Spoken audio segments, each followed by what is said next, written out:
In this video, I'm going to show you how to change notifications on WhatsApp. So this is super easy to do. I'm going to show you how to do it on Android, but this also works on iOS.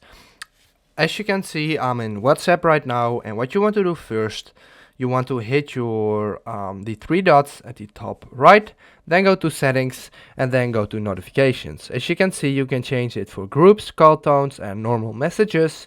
Here you can see messages, the normal, group messages, and the call messages. So we can hit notification tone. Now you can choose any of these. So this will be a little bit different on your phone maybe, but just select anything you want. I select file manager, and here you can select any file that you want, and then it will be updated. You can also do it with groups, and you can change your ringtone for the call. You can also enable vibration or not.